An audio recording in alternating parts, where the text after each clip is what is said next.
پختہ انسان، یہ ٹاپک مصنف مولانا وحید الدین خان کی کتاب زندگی سے لیا گیا ہے۔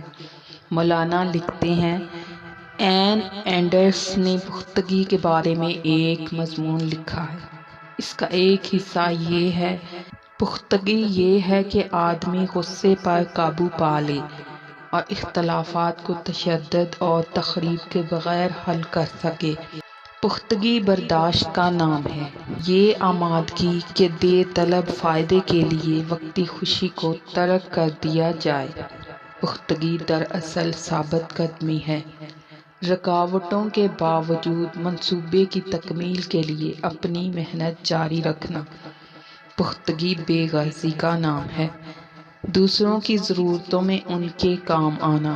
پختگی اس صلاحیت کا نام ہے کہ ناخوشگواری اور مایوسی کا سامنا کسی تلخی کے بغیر کیا جائے۔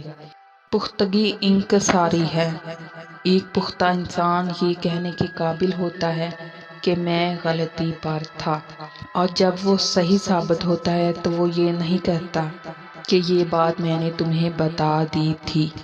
پختگی کا مطلب ہے قابل اعتماد اور ایماندار ہونا، اپنے وعدے کو ہر حال میں پورا کرنا۔ پختگی اس صلاحیت کا نام ہے کہ ہم ان چیزوں کے ساتھ پرامن طور پر رہ سکیں جن کو ہم بدل نہیں سکتے۔ پختہ انسان وہ ہے جس میں مردانہ اور صاف پائے جائیں، جو حقیقت واقعہ کا اعتراف کرے، جو رد عمل سے اوپر اٹھ کر معاملہ کرے، جو اپنے جذبات کو قابو میں رکھ سکے، جس کے اندر ناخوشگواری کو تحمل کے ساتھ عبور کرنے کی صلاحیت ہو، جو لوہے کی طرح قابل اعتماد کردار کا مالک ہو۔ یہی پختگی انسانیت کا کمال ہے۔ جس انسان کے اندر یہ خصوصیات ہوں وہی کامل انسان ہے، وہی انسانیت کے اعلیٰ درجے تک پہنچتا ہے۔